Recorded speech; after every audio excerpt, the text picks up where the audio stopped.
Hello, sports fans. Welcome on in. It is the Down and Dirty with Scott Mitchell. So glad you could join our show. As always, we love doing this. We love having you like, subscribe, do all that fun stuff. And man, we're growing like crazy. So it's really fun to be a part of your day. It's fun to talk about sports.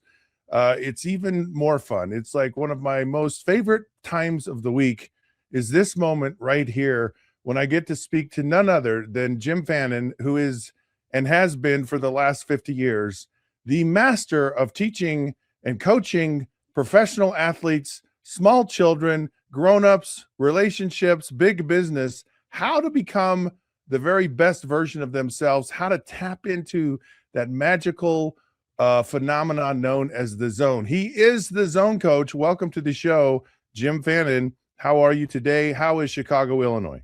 Chicago, we're down and dirty. We're excited about just sports. A lot of things are culminating. Spring training is going to be over soon, and draft and all kinds of craziness happening. Okay, speaking of Chicago, do you have an affinity to one or the other of the two baseball teams? Like, are you a Cubs fan? You a White Sox fan?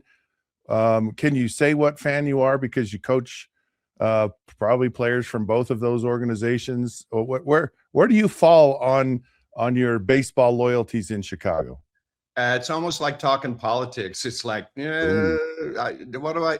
first of all, I coach probably more White Sox, Frank Thomas, and a whole bunch of Sox forever, but I'd coach a lot of Cubs.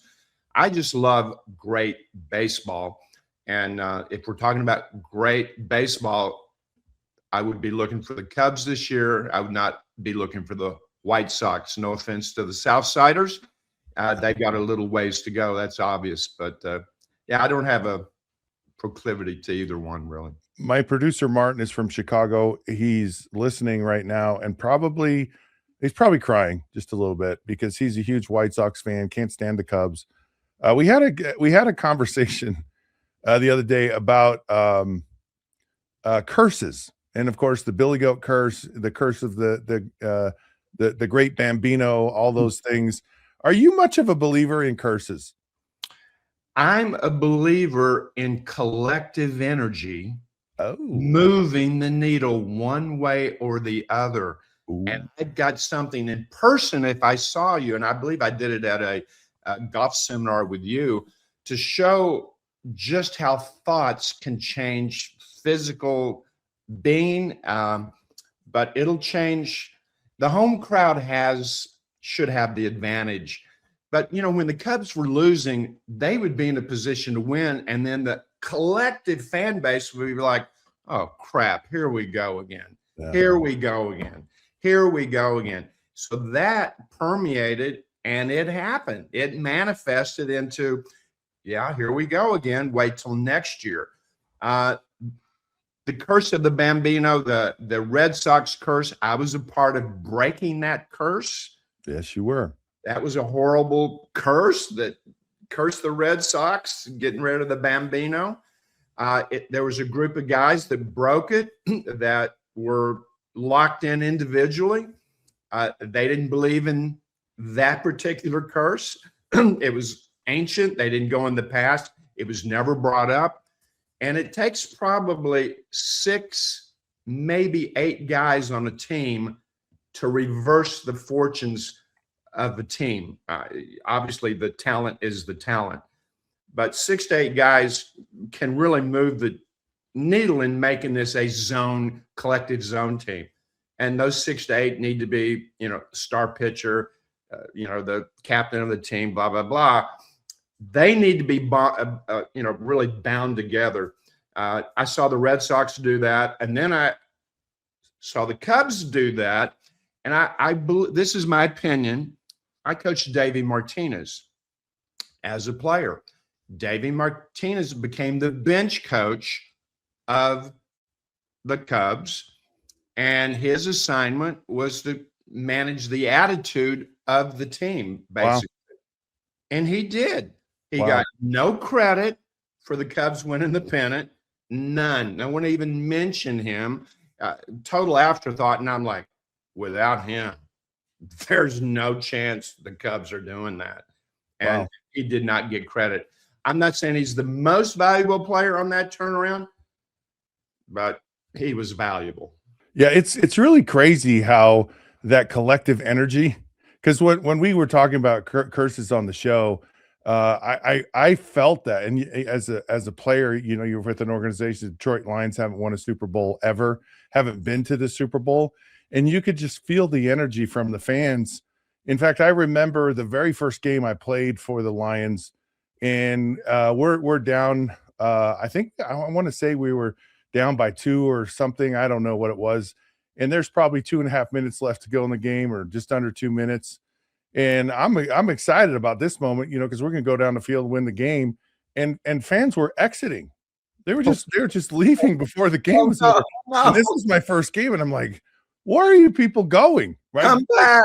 What are you waiting for? I was just shocked by this. In fact, I even talked about it because we came back, won the game, and I think people should go, yeah, that's exciting. People are just like, and what it was is, or so they claimed, there's a huge concourse, and they go, well, we're just going to go watch the end of the game from the upper concourse. And that way, we don't know how it's going to end. But we do know we're going to have a fast exit either way. So it's like, get up out of your seat early and off you go. And it was so perplexing to me too, where, yeah, I mean, you're on the field and you feel the energy leave. Oh, 1,000%. Well, it's not just that. It's like, Jim, I got booed. I got booed when I got introduced for games as the home player. And everyone said, it's just how it is. If you're the starting quarterback for the Detroit Lions, you're just going to take the wrath of all the fans. And I'm like, that has to be the dumbest thing I've ever heard in the world. And it's for this exact reason, for this, this collective energy of people. It's a real thing. And I think I don't think the curse is some voodoo magical thing, but I think it's some of these self-fulfilling prophecies. If we speak it into existence enough, it actually happens. Well, you can hop a ride on the energy of a crowd. I mean, look at Seattle, the 12th man. I mean, that's a daunting place to play. There's so many places, Death Valley. There's places you don't want to just, when you go in, that the crowd gives them a slight edge. And it's a collective, and that rises people to the occasion when it's positive. And of course, there's some competitors that love it. When you boo me, I'm going to shove it. I'm going to ram it down your throat. They thrive on that. Michael Jordan thrived on that. So everybody's different on how they handle that. But collective energy is palpable, negative or positive. And the home crowd, well, you should have the advantage, and that's why. Yep. And that was the one thing. I'm like, why do you want to give the other team hope? You walk into a game before it starts, it's like they're booing the home team. Look at Chicago, and we hadn't beaten Green Bay, it seems like, in a century. Yeah. And then with Rodgers out there, I own you. It upset every person, but we knew that he did own us. We knew that deep down. That's what was upsetting. Yeah, it was prophetic. And then to break that this past year, I mean, that's a game changer psychologically. I mean, it beat Green Bay, so. And who knows how long that carries over? It could be that tide that shifts that, could last for decades. You just don't know. You mentioned baseball, and there's a couple things I wanted to pick your brain about baseball. One is, like, how meaningful is spring training? Like, what's the absolute value that teams get out of spring training? And the reason I ask is, in the NFL, fall camp is way too long. They're cutting out games. Used to go to training camp in the NFL to get into shape because you had a job in the off season. And now it's like there is no, I'm not working insurance, or I'm not working at the fire department in the off season. And so there's less meaning for this preseason stuff. So how meaningful actually is spring training? What's the value? What do teams get out of that? I talked to Alex Cora this past week, and we were talking about the very same thing. I said, "Do you really need 6 weeks?" He goes, "We're ready right now." Yeah. And so the answer is, it's too long. It does make some money, uh, so it's not going to go away, but it's way too long because athletes are fit in January. They're ready to go. Right. And pitchers could be ready to go in a shortened one because they would just back up how they're getting ready. So pitchers right now, they're only pitching 2 innings. They need to stretch that out to get up to 100 pitches. So that does take some time, but they could have done that without spring training. So is it too long? 100% too long. So I had a neighbor growing up, and her name was Joyce Polson, and she was sweetest lady in the world, just wonderful. Lived kind of kitty corner across the street from me. She had a son who was just he was a year older than me in school, and they had this huge crabapple tree in their front yard, and we used to play we'd climb up in the tree, and it was our spaceship, and it was our place where we dreamed as kids. And she was just always really, really kind to me when I go over to her house, and in my neighborhood where I grew up, you just went in people's house. It's like everyone raised everyone. And she had these, I don't know why I'm going off on this, but she had ginger snap cookies, and she was the only person in the world that and she'd give me ginger snap cookies, and I just loved them when I go over to her house. But she was fanatical about spring training. Like, she lived and died by spring training.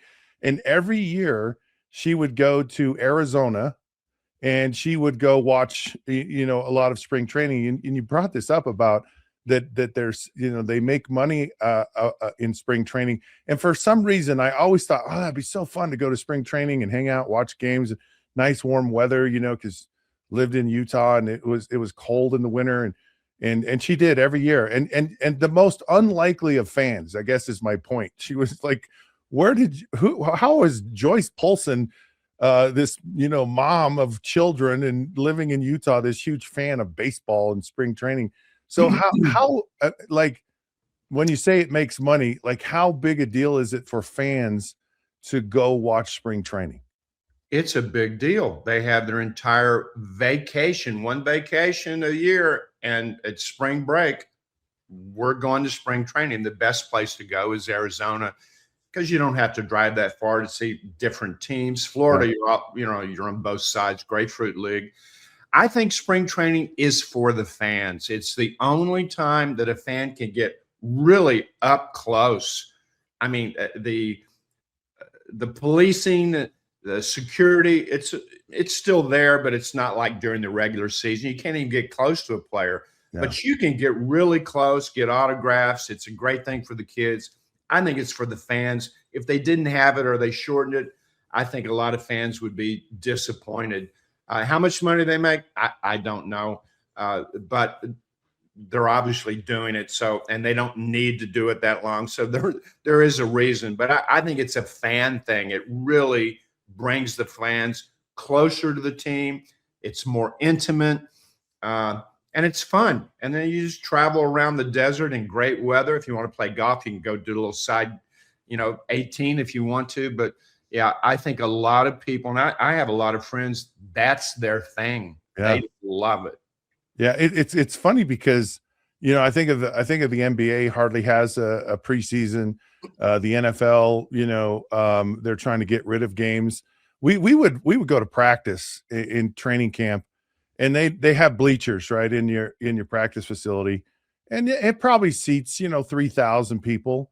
And we'd have, when I was, depending on the team, pretty much every team you had a lot of fans show up, but not like baseball. Yeah, and you're just going, why are you guys coming to practice at 3:00 in the afternoon or 10:00 in the morning and watching us practice? Do people not have jobs out? It was really, really quite impressive that these people were they were massive diehards about it, and they showed up. And you're really intimate with the players. The players are more willing to give autographs in spring training and all that, and during the regular season time, there's a time crunch in the regular season. And then fantasy betting. You get to know your team well, and now you think, I can bet better because I saw him. I know what he's working on. And so you think you have maybe a little edge because you went to spring training. You'll bet maybe a little more freely. I think betting does have a lot to do with sports today, more than I ever thought it would. But it's a viable thing. I used to, we would end practice, and depending on what team it was and how everything was set up, there was a lot of access with the fans, and I just walked down a fence line and just sign. I just walk and sign, and I wouldn't walk and I wouldn't sign I'd sign hundreds of autographs a day when I was in practice, and it was for that. It's like, man, you people are showing up here. It's appreciated, and so and most of the players, were pretty accommodating to that. Here's another reason why spring training is a big deal. Alex Cora, he rents a house for spring training. He throws player parties a lot. He'll roast a pig. All the players come in. Sometimes he'll bring the hitters. Sometimes he'll bring everybody. Sometimes it'll be pitchers. But it's a time to bond with your team, and you just don't have that time any other time to get the group collectively together. So there's team bonding, there's fan bonding. I think that's an important part of the game. Yeah, I know. So I lived in Florida too, and they, a lot of guys fished. I don't know, they got into bass fishing and doing a lot of fishing, and I'm sure golf as well. Because there's a significant amount of downtime for these players, and I know that, I certainly wouldn't have done it in the NFL. Because it's pretty grueling, the practice schedule there. But I would imagine it'd be kind of fun to go do that. Okay, the other thing I wanted to ask you about baseball is the World Baseball Classic. I'm so fascinated by this. The United States won it once. They put their team together this year. What do you like about the World Baseball Classic? How much of an interference is it for these players kind of at this time of year? It seems to be very popular. What's your vibe on the World Baseball Classic? They love it. They absolutely love it. Why do they love it? What is so great about it? The Puerto Ricans love it. The crowd is crazy. It's the way baseball should be everywhere. The band's playing, the drums are playing. I mean, it is an event, and they're really into it, and the fans know the game so well. I mean, they're doing the wave on a sac fly. So it's a real positive thing for the Dominicans, the Venezuelans, and they just really rally around their country. So it's the Olympics, if you will, in baseball, and it's competitive, and they all want to win. So, and if somebody gets injured, Francisco Lindor's injured, and the whole island's like, oh no, he's not going to be playing, And so I just love it because it has a lot of passion, and it has the passion that I love about baseball. And that passion is from people that know the game. Like, I love the fans in St. Louis. If you're from St. Louis, you all are awesome. I know you need to win more. I know you need a better team. I get it. But that's a fan base that's so knowledgeable. They get into it. Sac fly, advancing runner, little details that everybody else is like, what's the big deal? But those fans get locked in. That's what I like about the Baseball Classic. Why do you think? Why do you think that a lot of these small places, Puerto Rico is a U.S. province, but some of these other countries, certainly don't have the numbers, the population base.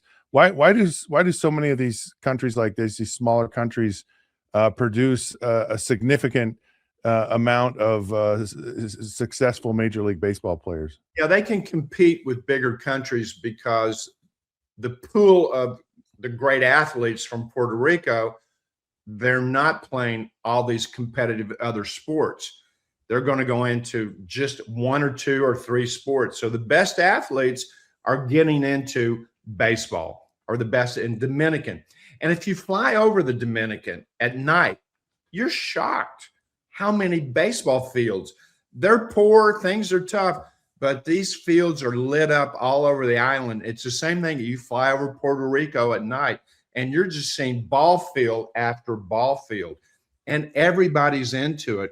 Grandma, great-grand, everybody knows the game, and all the best athletes, they're playing baseball. In the U.S., the competition for an athlete to be on your team and your sport, it's ferocious. And so it's watered down. So the baseball talent, it's great, but a lot of guys are playing basketball, they're playing football, they're playing other sports. And so it's watered down in terms of competition. I think of when I grew up and how, because I think of trying to have these organized sports in some of these poorer countries, as you mentioned. I think it's a challenge, like with football. I think what's so challenging about football is, well, you got to have all the gear, and there's a cost associated with, stockpiling the gear so that you can have a league, and you got to do it for every age group, and then the field, and the fields are, significant. I know baseball field's fairly large too, but and so then you got to have the field marked out, and you have to have officials, and you have to have goalposts, and you have to have a lot of things. And I think about when I was a kid with baseball, because that was really my first love growing up, and how I had, we could play some form of baseball with, 4 people or 3 people, where you go, we're just going to play pickle, right? Where you just put one guy in the middle, and he tries to, he's stuck in between the 2 other guys. And we would do that for days and just love it. Or I'd have a home run derby, where we play with a modified Nerf basketball and in someone's backyard, if it was just 2 of us, and we were just constantly either playing catch or pickle or home run derby. That does not happen today. That does not happen today. You can go anywhere in the U.S. and go in the parks, and you're not going to see pickup games. You don't see pickup basketball. You don't see pickup soccer. I mean, pickup soccer in Bolivia is every day. Every day you can get a game somewhere. And I think that's brings that passion. Right now, sports is way too programmed. And what I'm saying is, we're raising young athletes not to be world-class decision makers. When you were out by yourself and you got into a scuffle, make a decision. You got a hassle with a guy. He wants to fight. Make a decision. You're going to walk away. What are you going to do? Make a decision. And decision making really occurs when you're out there on your own, without structure, without coaches. And right now we're making decisions for all the athletes. And now we get the young athletes when they're 17, 18, they're not world-class decision makers, and they have a challenge. And when expectations don't meet reality, they don't know how to handle it. And it's hard to understand, because my age group, your age group, knew how to handle that. Right. I don't need a coach to handle it. I don't need a mom to handle it. I'm going to handle it. Yeah. And that's different. I mean, I'm from Kentucky, Eastern Kentucky, and that's kind of how we did it. Jimmy, go handle it. Your mommy ain't going to go down there. If she is, she's going to whip your butt because you're not handling it. So I was raised to be a decision maker. I'm sure, like you. And pickup games, that's the best time of a life. I enjoyed those. And the same thing in tennis. We would go down. We didn't have clinics. We didn't have drills. We just played. We played. And so I knew how to play, how to win, long before I got the talent to back it up against somebody formidable. But I already knew, let's go. I'm ready to go after you. I don't see that today. And I talked to many college coaches in so many different sports. This age group, especially between 15 and 30, so I'm going a little bit beyond sports, mentally fragile. When expectations don't meet reality, they're not sure what to do. They have anxiety. Did you ever have anxiety in sports? You never did, because you handled it yourself and you managed it yourself. You were a decision maker.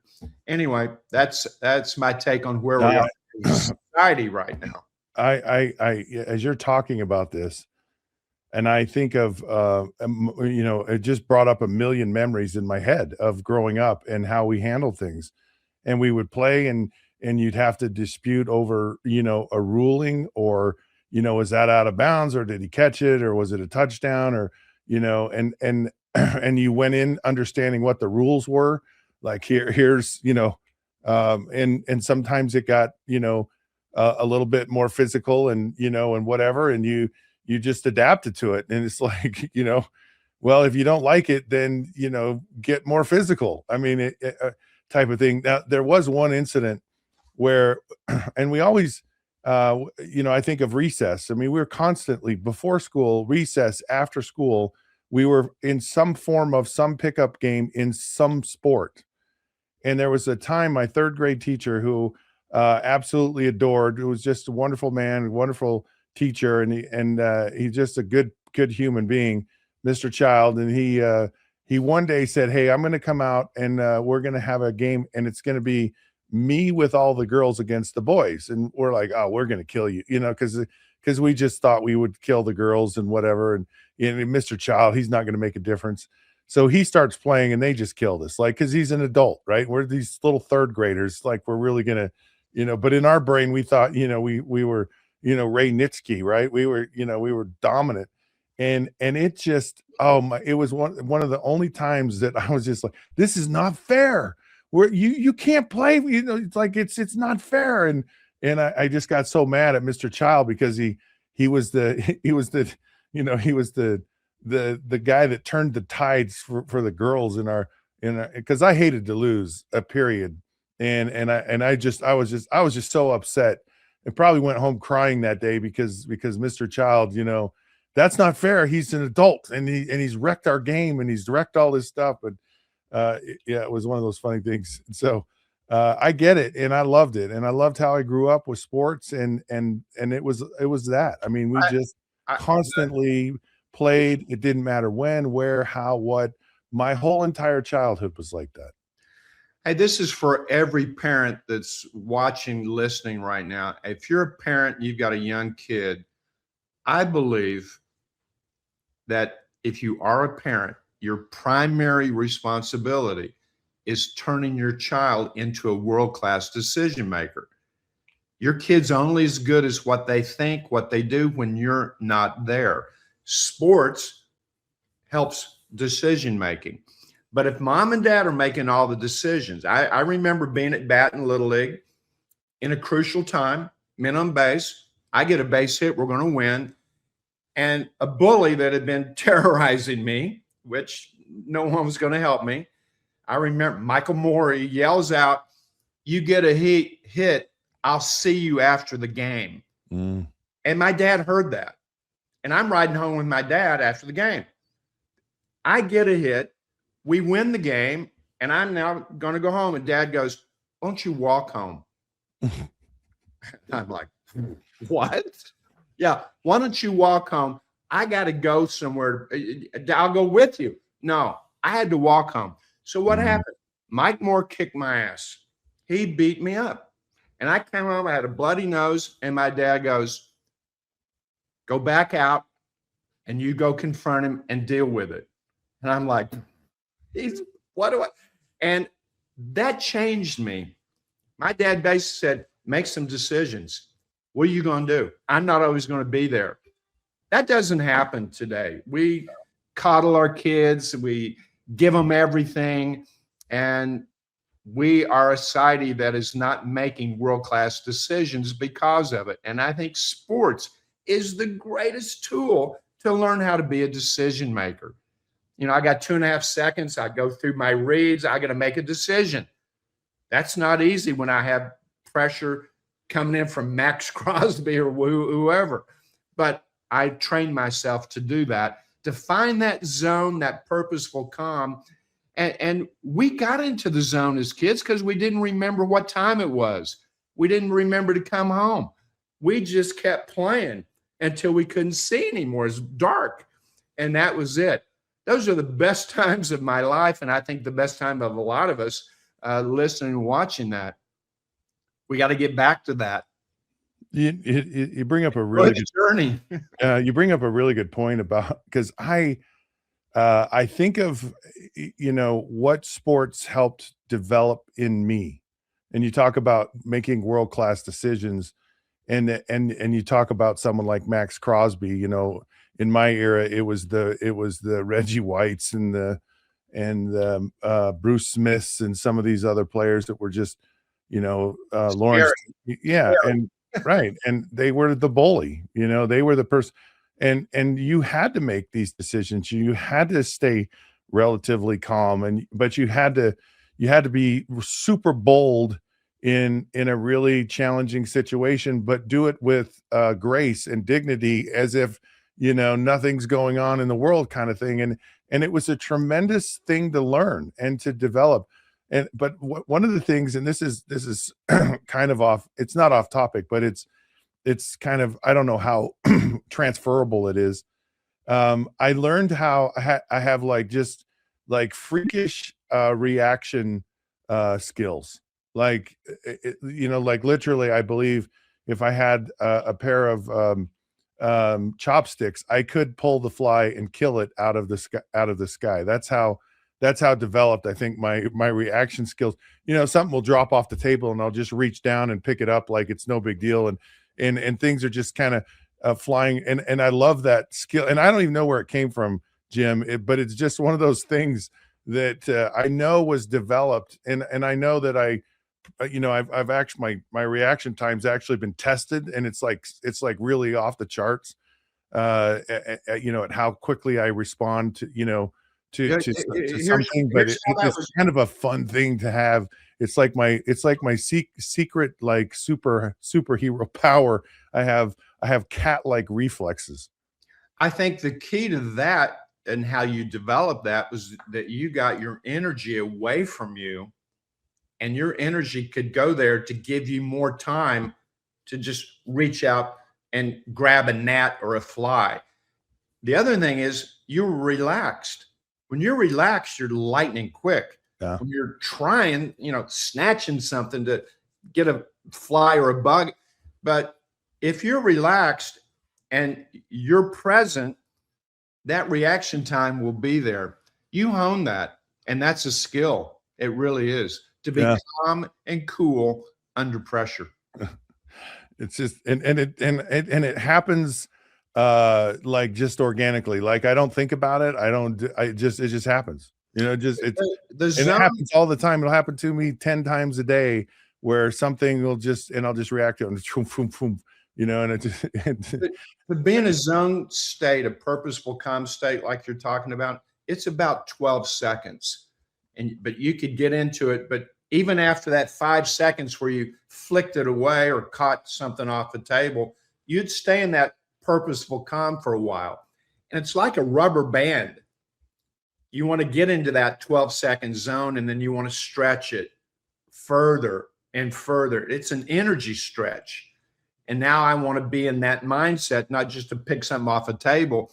I want to be able to hold that mindset over minutes. Eventually, that rubber band of energy is going to break, and then you just pull out another rubber band and start another one. And that's my job as a coach of pro athletes.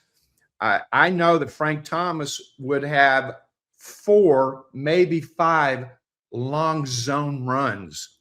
I mean, for 10 days, he's locked in, and just get out of his way. Less is definitely more. And then that would pop. I would know when it was going to pop. My job is to come in and not let it go down once he lost that energy. Bring another rubber band and start another one. So it's all about energy runs and managing energy. And that's basically what I do with everybody in every condition or situation or circumstance they find themselves in. But you were an expert at being in those zone moments And then you learn how to stretch it for 1/4, 1/2, one game. And that's not easy. And you became a professional at putting the zone on like an overcoat. Sometimes you did it better than other times, but that's really what you were doing. That's how well you did. You were a zoniac, really, and loved being in that mindset. Tell me about that. I'm interested in that feeling of being in a zone. What was that like for you under pressure in Detroit? Yeah, and I'll answer that. It's fascinating. It really is. It's like what I experienced as an athlete, just incredible. But really quick, kind of going back to the ninja skills, because now in my life, I'm a middle-aged man, right? And I feel like The Incredibles. You remember that movie, The Incredibles, where they had been these amazing superpowers and they kind of been retired, and Right. so they all their talents had been hidden, and then they had to come out of hiding and become the Incredibles. And that's kind of where I feel like I am now, where it's like I still have those skills, but I'm a dad, I'm a grandpa, I'm a radio host, and so those skills are kind of dormant to some degree. But when I play, to answer your question, there's nothing I've experienced in life that even comes close to the emotion, the feeling, the adrenaline, the excitement, the satisfaction from it.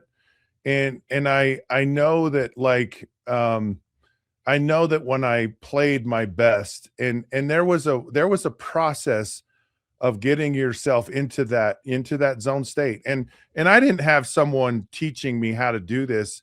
It's almost as if I really, it's like I just kind of intuitively did so much. And I really wished I would have had someone like you coaching me then, because I know I could have tapped into it in a much deeper, much more purposeful, meaningful way, other than it was just my way of dealing with being a professional athlete and performing.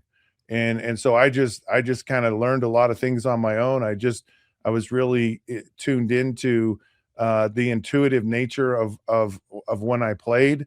And I know that, like, I think the thing, Jim, that has always stood out to me about my experience was when I started playing sports, and I got into high school, and I was just really good at it, and I loved it, right? And it just happened. And I didn't realize, I was the only person on my high school, probably one of a few in most of the teams I played all year, that went to college.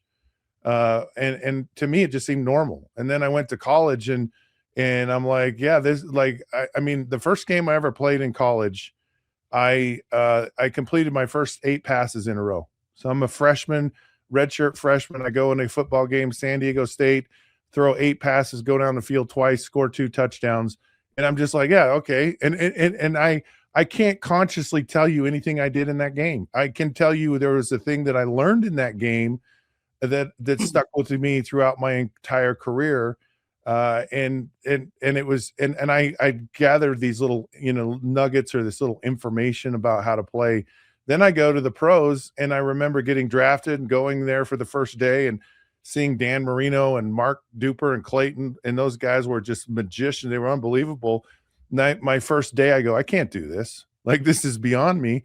And then I got into it, and I could, and it was just like, when I started playing, when Dan Marino was injured, it was just like, a duck on water. It just was natural. It just happened. It flowed. I mean, I was a player of the week in my first week or my first game playing in the NFL. I was the player of the month. The first month I played in the NFL, and it was easy. And then I realized after I retired that none of it was easy.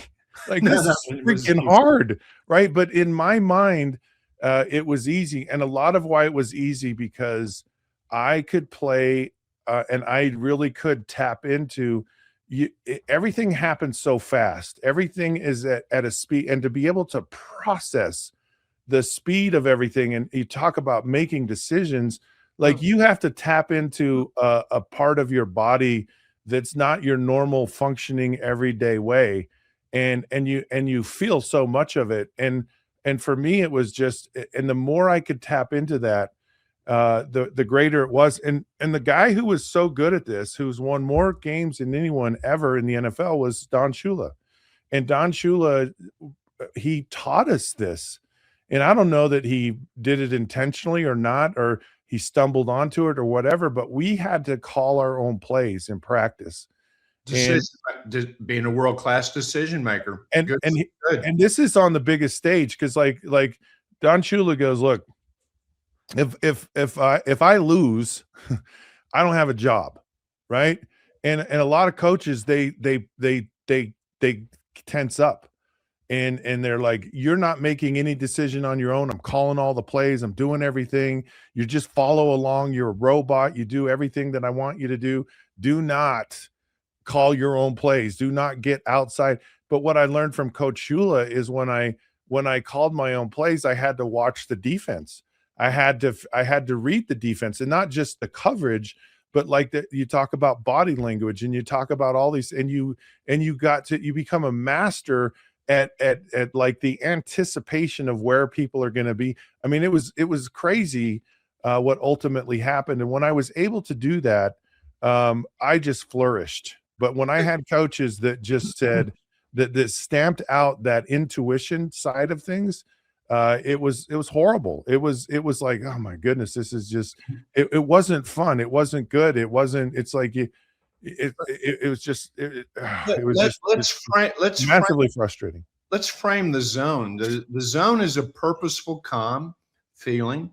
You've got discipline. You're prepared. You know what you want to do. You're focused in the present. When you get into a zone, your jaw's unhinged, your breathing drops under 10 breaths a minute, although the heart rate goes up. But the cool thing about the zone, your eyes double shutter speed, sometimes triple. That slows down passing lanes, attack lanes in every sport. Tennis, it makes the cup and golf look like a waste can. Everything changes in the zone. But you are a zoniac, and I got to tell everybody listening what happened. We took a break, and you all don't know it because that got edited out. Scott took a break for whatever the reason was and said, hold on. He leaves, he comes back, and he doesn't miss a beat. It was seamless. How did he do that? Because running a show is a zone experience. So the zone's not just for superstar athletes. It's not just for young athletes. You can be in the zone reading a book where I'm so locked into the character and I'm into it.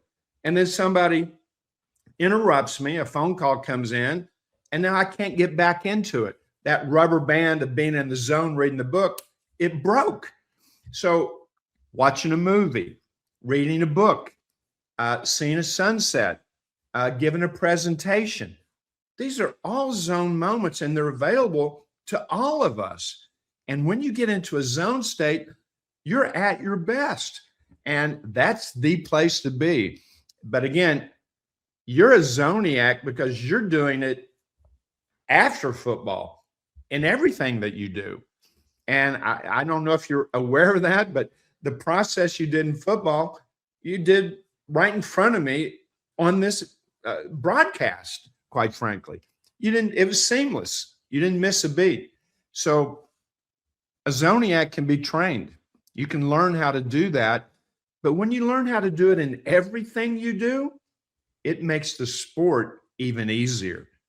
So you can be a champion in something, but a non-champion dad or a non-champion brother, a non-champion something else, well, you're not in the zone. You're not aware of the room. You're not reading what's going on. In your sport, you're aware.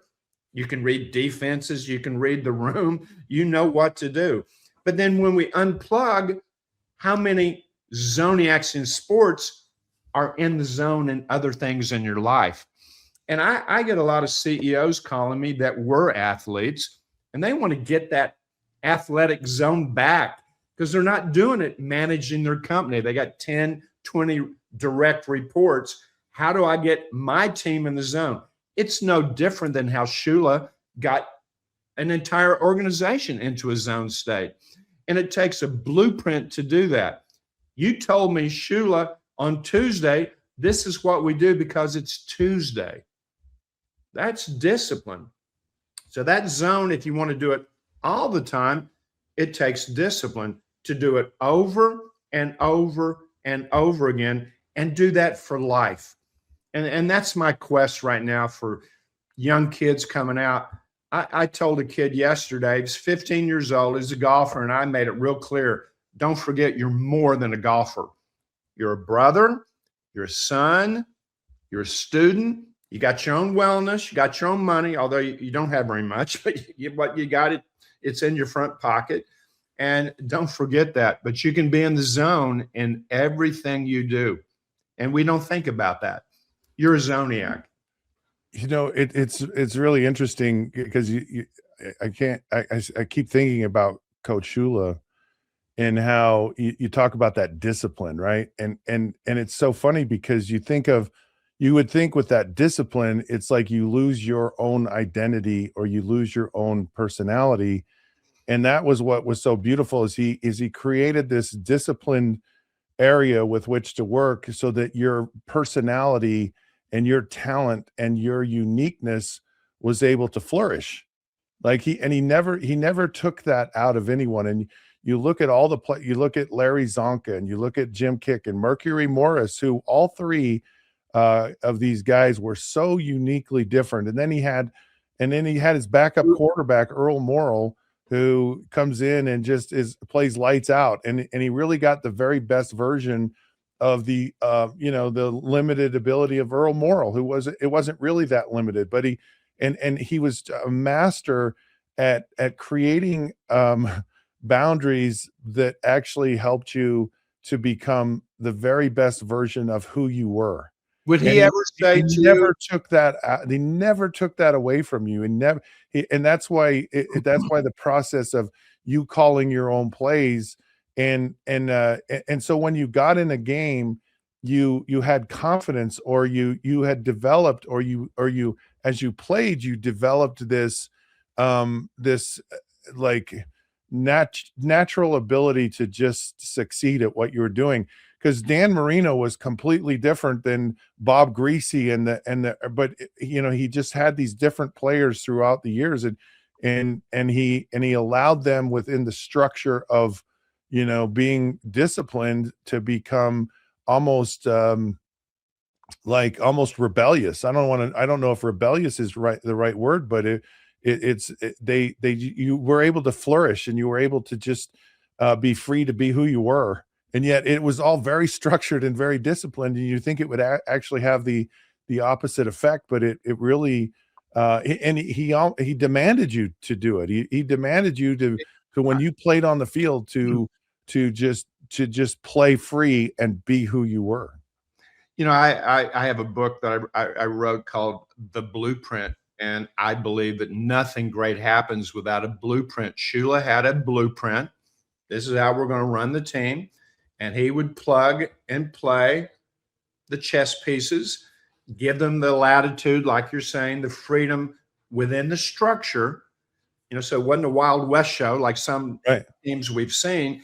But that structure, that blueprint gives you confidence. It really does. To know that, we can go back and figure this out. You're confident after a loss that our system allows us to figure it out. And so you don't really get down in a system like that. You're constantly getting up. And that's a genius. That's a great coach. Less is more. But every great team had a blueprint. We're excited in Chicago because we believe as fans, we have a blueprint of winning. And it's our new coach who brought this blueprint. And we see it, and we see it work. And that blueprint, that solidarity has just elevated this fan base. I mean, the money is just pouring in for jerseys and everything that has to do with the Bears. But it started at the top. It starts at the top and goes downhill. It doesn't go bottom up.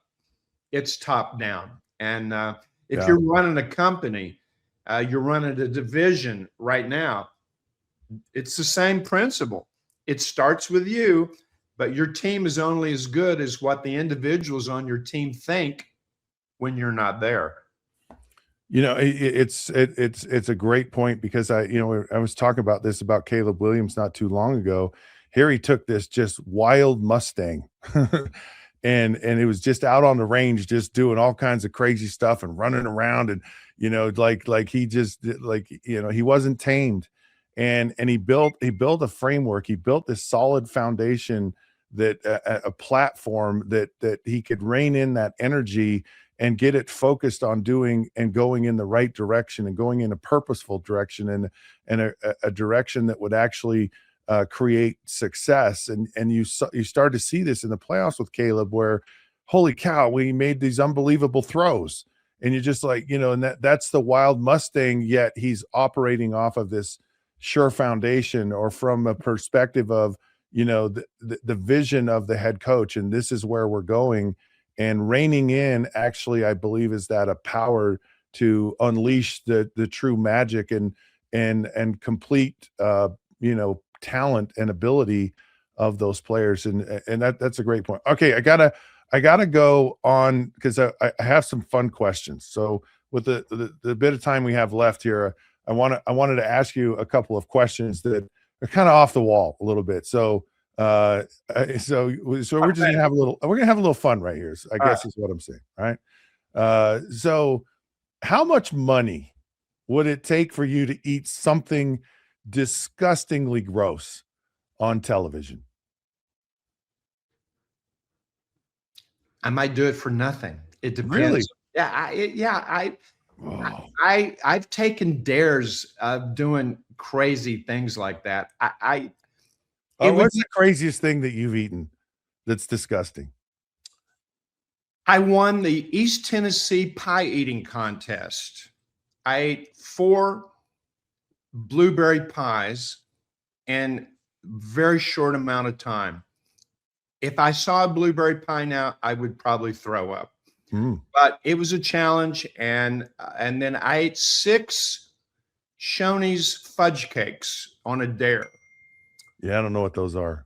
They were disgusting, giant chocolate things. I've eaten mountain oysters. That was not disgusting. That I grew up in Kentucky. So, Yeah. I've eaten chocolate covered ants. I've eaten snake. I've eaten crickets. And if I go into a foreign country and there's something weird, I got to try it. And I may hate it, but I'm going to try it once. So yeah, those things have never bothered me. I like to see what I can handle. I got I don't know if that's the answer you thought, but no, it's a good answer. Yeah, there's no right or wrong answer here. I'll tell you something I ate that was so shockingly difficult to eat, and it was kind of disgusting. So there was a gentleman I got to know, and he had this was a ritual they apparently did. I don't know if it was true or not, if he was making it up, but he was a pilot in the military. And then he flew jets for TWA, which doesn't exist anymore commercially. And then he became an orthopedic surgeon. And he was my neighbor, went to church with him when I lived in Florida with the Miami Dolphins. Incredible man, but I kind of wanted to joke. He says, "Yeah, we had the Eggman's Club when you got your wings in the military." And I go, "What's that?" And he says, "You have to eat a raw egg. oh, But you have to eat it so you put it in the shell in your mouth, and then you got to eat it." And I go, "What about the shell?" He goes, "It's not as bad as you think." So I did it, and I'm going to tell you the most disgusting thing I've ever done in my life. You talk about wanting to throw up, because you put this solid thing in your mouth, an egg, and you bite it, and all of a sudden it's just mush. my mother made a possum stew. That was the most disgusting thing. I can taste it now, and it's right here. Possum. I can't even. Why we ate it, why it was in a stew, I don't know. But if I saw somebody said, "Would you eat possum again?" I go, shoot me. I can't do it. Yeah. That's the most disgusting thing I've eaten was my mother's possum soup, and she only made it once. Yeah, critters that'd be a hard thing for me. That's a hard thing to do. Yeah, anything in the forest, any kind of critter. So, what contest, and it can be any contest, a contest in the world that you would want to judge the most? Wow. A contest. Yeah. I'm somewhat stumped. I want to think it would be sports, but The master. it may not be. I think I would like to judge and see you in the contest, of course. Oh. Something that you have to eat that's extremely hot. Like I'd like to judge a group of people eating Carolina Reaper. Yeah, right. Peppers. Ghost peppers. Yeah. Ghost peppers. Yeah. I think judging a contest like that would be, it would just be fun watching you do that. For whatever reason, as a society, we are so fascinated by these like super ultra just painfully hot things to eat, which I don't understand. Like I like some spice and some kick to things, but it's like when it's painful to eat, it's like it just takes the joy out of it. I actually was as I asked this question, I wrote it down. I was like, for me, it would be I would want to judge a barbecue like cooking contest in a place like Texas, or like Kansas or somewhere, Memphis, somewhere tasty barbecue to judge. Yes, 1000%. That's what I would want to do. But in a really good place where you just had amazing barbecue. That would be my thing. All right. What is the most magical place for you on the earth? Like it just the greatest. I have a list. At the top of my list, I go to Sedona, Arizona. And I've been there. The next time I go there, which will be this year, I will have been there 101 times. Wow. Spring training, I'd stay out there a month. And on the weekends, I'd go to Sedona. I'd hike all the canyons. It's a mystical, spiritual place. And yeah, that's where I go to just get my spirit, my soul rejuvenated. And that's where I go to hide. A lot of people don't know when I'm there. So I like to hide in the world. Chiang Mai, Thailand is a place where I've hidden for a month. So I've got several places around the world. But if you had to say, pick one, yeah, I'm going to Sedona, but not in your touristy Sedona. I'm going up into the, up into the hollers, really. I love it. All right. Thank you so much, Jim. Go off to Sedona or wherever that magical place is and get in the zone. Go check him out. He's go check out the zonecoach.com, and they have amazing surveys. You can find out where you are in your state of being, and he can coach you to greatness. And it doesn't matter, young, old, couples, singles, sports, business. The zone is where Jim Fannin lives. So really always appreciate you coming on the show. Hope you have a great day. Thank you for being here. Be in the zone, Scott. It's the only place to be, and stay down and dirty. All right. Right around the corner, we've got some hot headlines and so much more. A lot going on in the world of sports. Stick around. The Down and Dirty will be back shortly.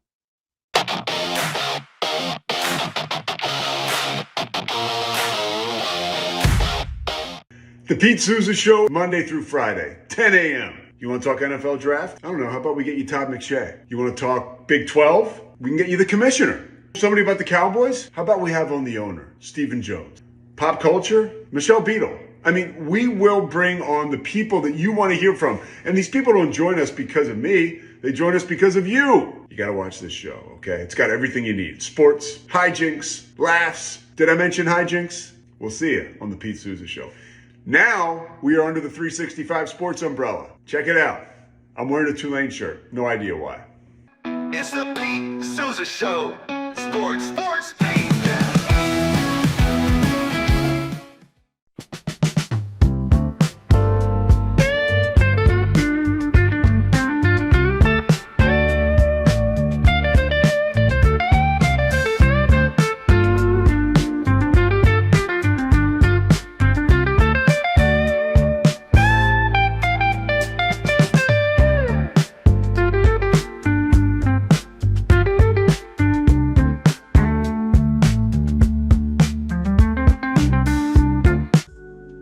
is all about staying hydrated with style and durability. You can trust Tervis tumblers to keep your drinks the perfect temperature, hot or cold, for hours. From the classic insulated tumblers to sleek stainless steel water bottles, each product is built to last and comes in endless designs to match your personality. Stay refreshed and express yourself with Tervis. Visit tervis.com today and find your perfect tumbler. Sports don't stop, and neither do we. Welcome to 365 Sports, your home for real conversations, original shows, and coverage that lives where sports actually happen. Join David Smoke, Craig Smoke, and myself, Paul Catalina, for in-depth interviews and local stories to the moments national media misses. 365 Sports brings you the voices, debates, and perspectives fans care about every single day. Subscribe now on YouTube, search 365 Sports, and never miss a moment, because sports aren't seasonal. They're 365.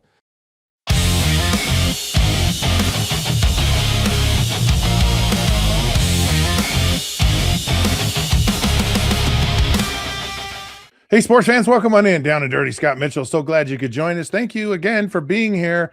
I know I say that all the time, but I mean it. I really do. And I really, really love and enjoy giving you the Down and Dirty every day. And I hope you appreciate it. The name of the show, I think in some ways kind of maybe defines who I am to some degree, a little bit of my personality. Like, I want to give it to you in the sports in the way that, you want it. Like you don't want it sugar coated. You don't want a lot of fluff there. I want to give you insight I believe is accurate from someone who's been there. And certainly I'm not perfect. I don't get everything right. And I have opinions and they're mine. And, it's okay. And it's actually okay if you don't agree with me on my opinions. And I'm certainly happy to listen to other perspectives on things and to have, a friendly discussion about stuff. And, I have people on the show that I don't necessarily agree with all of what they say or do. I mean, they're wrong, but it's okay. And no, I'm just kidding. But then there's this kind of down and dirty, it's kind of, there's that little irreverence in me. Like I'm a good person in my soul and all the time, but I like a little spice in life as well. And I like to keep it a little irreverent sometimes, but I find humor in a lot of things in life, and being able to laugh is a great thing. So that's where we are with the Down and Dirty. But right now, we're going to do some hot headlines because they're hot, and we like to talk about them. I love to talk about what's going on in the world of sports. Of course, very sadly, the passing of Lou Holtz, who was a former legendary college football coach, commentator. And there are certain people in the world that they're just iconic. There's something about their personality. There's something about their look. There's something about the way they talk. It's memorable. Like who they are. Like if Lou Holtz walked in a room, you'd go, "That I know who that person is." And I think I think it's a wonderful trait. It's a unique trait that people have, where their energy and their enthusiasm and just their persona permeates, and you feel it. It's tangible. And there's a lot of people you don't. You're just like, oh, okay, whatever, kind of thing. And I think that was one of the great things about Lou Holtz. And of course, he's being remembered by so many people for the impact that he had on quite a few people. And he's known as a guy who went into a lot of places and was able to kind of turn things around in difficult situations that I think a lot of people didn't think was possible. In fact, there was a saying about he was coaching, I believe, at William and Mary, and he was going up against Bobby Bowden, who I think it was at West Virginia at the time, or wherever Bobby Bowden was. I believe it was West Virginia, and West Virginia just put it on him, just killed him, and just kind of routed him, and just almost embarrassingly. And supposedly Lou Holtz went up to Bobby Bowden and just said, why did you run the score up like that? It's kind of, and he goes, I think you need to be recruiting more Williams than Marys. at your school there, and then it won't be so bad, supposedly. Anyway, so there's some humor, there's some levity, there's some fun things that go on with Lou Holtz, but certainly he's someone who made a mark on the world and made a mark on a lot of people's lives, and I just wanted to tip my cap to Lou Holtz and his impact and the meaning that his life was, and I believe it was very meaningful. And he coached at a lot of places. Like he was kind of all over the place as far, and not in a bad way, like, a hot mess, but he just had a very long and tenured, and he was just a very, very prolific coach. And I think that's one of the things where he because he coached at Notre Dame. I believe he coached for the Jet. He coached at Arkansas. He coached kind of all of these different places, and really had some remarkable successes at the different places that he was. So I don't know. I just it's one of those things, and I think people have asked me like what is a person's legacy, and it feels like to me Lou Holtz fits this bill, because people said, what is Kyle Whittingham's legacy at Utah, and I think it's very similar to Lou Holtz in that where'er thou art, act well thy part. So no matter where he was, no matter what circumstance, Kyle Whittingham was a BYU guy that went to Utah, arch rival enemy, and really owned it at Utah. And what, and he was, he kind of let go of his, allegiance to his alma mater, and he was all in at Utah. And I think that's what you can say about Lou Holtz, that he was, wherever he was all in, and he did his thing. So again, my condolences to his family, but my also admiration and appreciation for a job well done. All right. Can I bring in Martin for this? Because of course Martin is our resident. I hope I haven't woken Martin up or put him on the spot here. I'm alive and well, man. Our Utah Mammoth have traded for Mackenzie Weegar from the Calgary Flames for 3 second-round picks. What does this mean to the Mammoth? Are they going to make a move and get into the playoffs? That's kind of the trajectory or the hope, or kind of the standard with which they believe this team needs to be in order to have what you would consider a successful year. So what does this trade mean for the Mammoth? This means that the Mammoth have boosted up their defense. They traded Oli Mata to Calgary, Oli was a really good player, but he wasn't a strong defensive player. He was there for more of his offensive passing and just kind of, had that upside, but didn't put it all together in Utah. They get Mackenzie Weegar, who has himself about, I think, past 20 points this season, 3 goals, 15 assists on the blue line. But he's a strong defenseman. He's tough. He's aggressive. He's going to put some hits on somebody out there for Utah. This means that they're bolstering up their D line, and I think that's really a good thing that they had to do for their team. It's a young team. They're chasing a playoff spot right now. They're currently, I believe, in a wild card position to begin with today. So for the last 20-some games of the season, before we get to midpoint of April, this is a good trade for the Utah Mammoth. They didn't go out and go so aggressive on trying to find top D linemen. They found someone who was very solid. Calgary was a team that's in a tanking position. They're not going to make the playoffs this season. So to grab yourself a veteran defensive player who's had playoff experience as well, this is a very solid trade for the Utah Mammoth and puts them in a position to compete hard for a wild card spot, which you need these type of defensemen if you're going to sneak into the playoffs and have to go up against some of the very top best teams in the NHL when it comes to playoffs. Right now, if the playoffs started, they'll play against the Colorado Avalanche. So that's a tough team you need to compete against, and Weegar brings that toughness that you need. He also waived his no trade clause. I mean, is that part of because the Flames are kind of tanking type of thing, and they're not in the playoffs, as because I think some of the mystique or the myths of things are, do people want to come to Utah and play? And it appears that is the case. How significant is it that he actually waived that clause? It's significant because it means that, like you said, that he moved his no trade clause in the sense that he wanted to be in a playoff position. He wasn't going to get traded to a team that's, in the middle of the pack chasing for a playoff spot. He wanted to be with a team that's either going to be in a playoff spot or was guaranteed a playoff spot. And Utah is in a position that they're going to get a playoff spot for the first time in their franchise history. So he moved himself to a team that he's got some experience with, not in the sense he played for Arizona, but he knows some of the players. He just was currently with Team Canada, I believe, for the Olympics. So he's got some, understanding of some of the players on the team.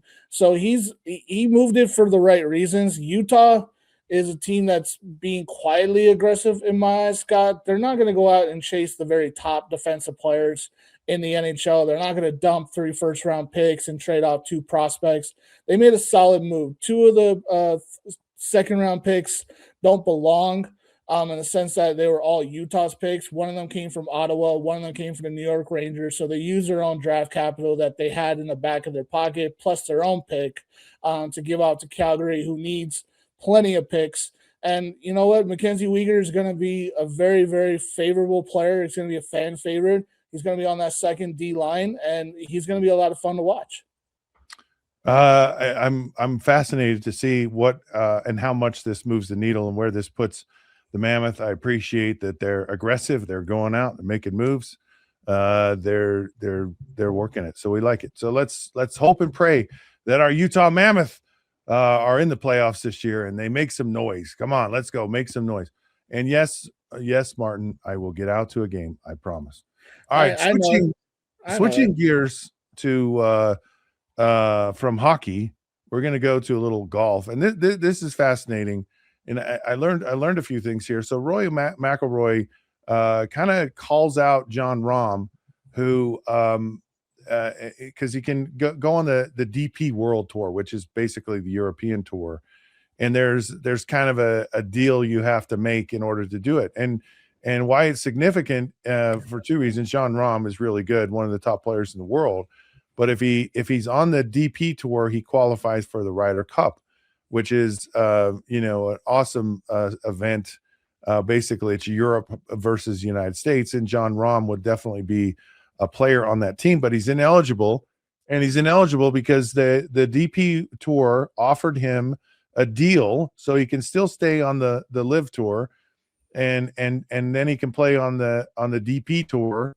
And he refused to do it. He would not do it, and he wouldn't do it over basically them dictating that he had to play in 2 events or additional events, or they're forcing him into playing more than necessarily wanted.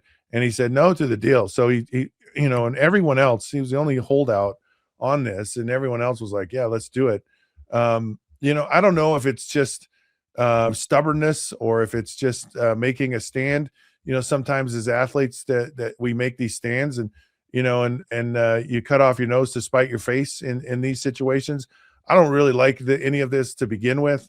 I don't know why people are so bent out of shape about being able to play on multiple tours and all around the world. Golf is certainly a world type of an event. And being able to do that, I think, should be a good thing. And I think it would help all of them, all of the tours, if they actually were allowed to do all these things. Now, a lot of people are very traditionalists, and because the Live Tour, there's no cuts, so you just basically get a salary, kind of like what other sports are about. You're paid a salary because you're a professional, and in golf, it's one of the few where it's like, if you don't make cuts, you earn your way and you earn your living on the PGA Tour or any tour for that matter. But Live kind of changed the duration. You can wear shorts. It's just it kind of downplayed a little bit, and so people got their nose all bent out of shape. I'm just sad that this is come to this. It's sad, Brooks Koepka came back to the PGA Tour, and I was shocked at all of what he can't participate in and the fines and everything that he has to pay. It's in millions and millions of dollars. He's not eligible for FedEx Cup money at the end of the year for like it's not, it's a pretty stiff penalty to come back. And again, it's just like, why? I don't know. It just, it's like, we're gonna show you can't leave our situation. So kind of sad. It makes me sad that that's the case. So, but here on the golf world, what makes me happy is Tiger Woods. And this is kind of a cool thing.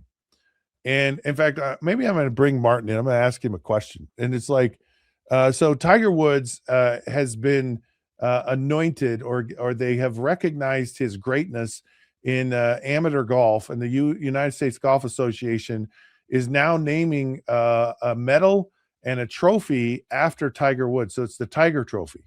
And that's kind of cool, like, hey, I get the Tiger Trophy, and if you say it like that, the Tiger Trophy. But Tiger Woods was so fascinating for me to watch. And I lived in the neighborhood. I got to see a lot of Tiger Woods when I lived in Orlando, Florida, before he moved out of Orlando. But I just really enjoyed the greatness of what Tiger Woods at that time. He was just so dominant, so fun to go watch up close and personal. I mean, it was quite a crowd that would watch him, and he really massively accelerated the trajectory of golf. I think Jack Nicklaus, Arnold Palmer certainly sent it in the right direction for quite a long time, but Tiger Woods came along and really took it to an insanely different level. And every golfer that plays today says, yeah, Tiger was my hero. He's the guy that I looked up to. He's the guy that I wanted to emulate. So all of these guys, Tiger is the guy of all the guys. And so it's a cool thing. But Martin, I'm curious, it's kind of cool to get a trophy named after you. Got the Lombardi Trophy. What trophy in all of sports, like which sporting event, what event would we be calling the Martin Kelly trophy? what sport would you like to be? And you're looking good, by the way. That gym stuff is I appreciate that. I appreciate that. I'm trying my best. The Martin Kelly trophy. Probably for sports. I don't know about sport. I like to say you had a different. Okay, go. I like to say this joke that they always say, well, there's someone at the bottom of the totem pole. When I was in high school football, I was what the totem pole was standing on. I was below the totem pole. Okay, I was that far depth on the depth chart.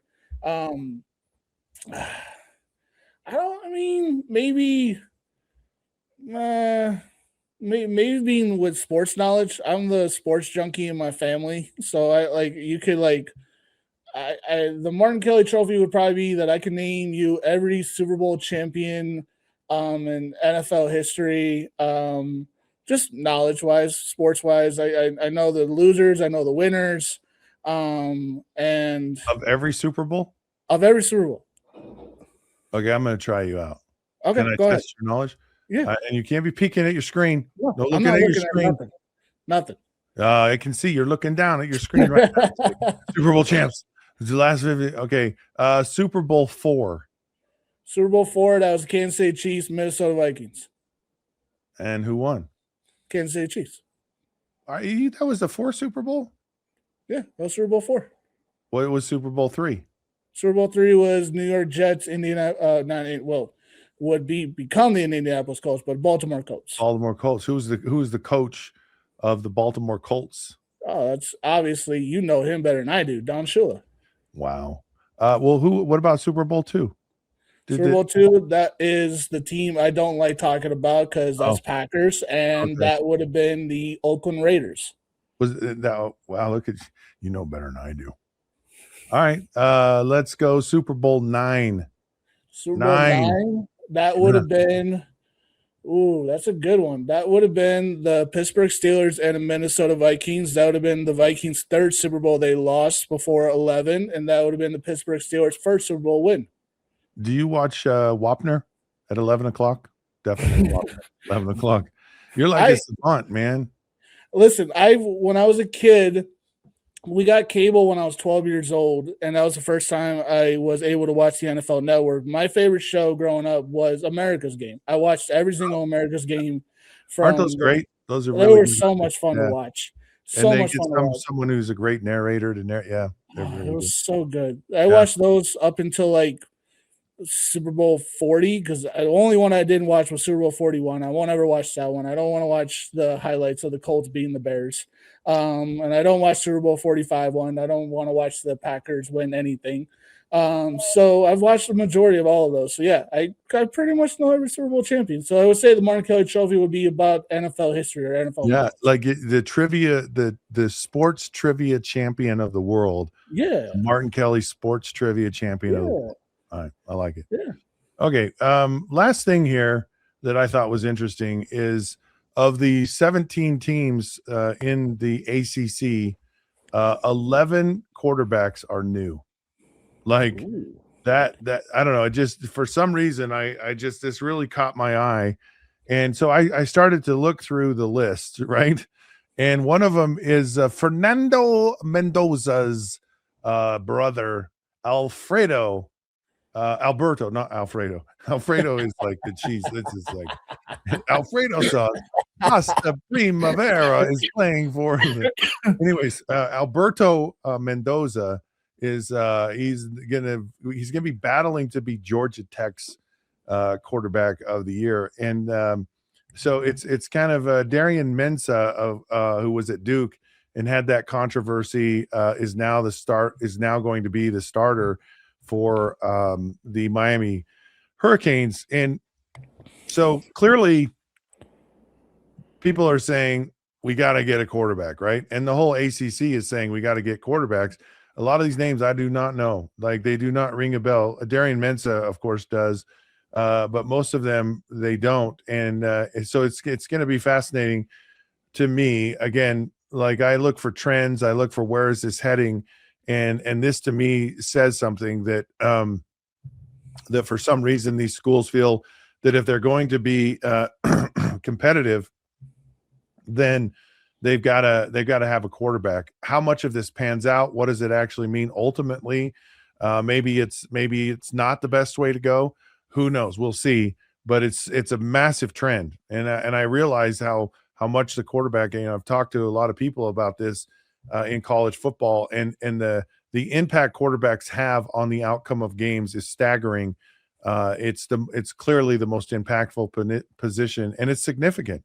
I mean, you look at the Big 12 and some of these quarterbacks that people really expected to excel and do a great job didn't, and their teams really suffered from it. I think of Avery Johnson at Kansas State, and some of these other quarterbacks that you kind of expected a lot more, and it just didn't deliver on it. So this will be a fun trend to watch as we move forward. Of course, when we come back, we have the NFL news of notes. Going to take a break here real quick.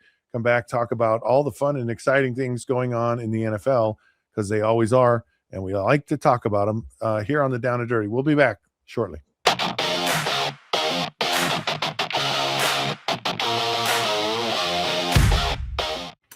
Hey, it's Matt Mosley of The Matt Mosley Show. We want you to watch our show every day, 1 to 3 on YouTube or wherever you get your podcast. And you get to see big name guests like Gary Patterson, Art Briles, Scott Drew, Doug McNamee, major Cowboys insiders, ESPN legends like Sal Palantonio. When news breaks on Cowboys or Baylor or NFL, we want you to look here first. 1 to 3 weekdays. It's the Matt Mosley Show.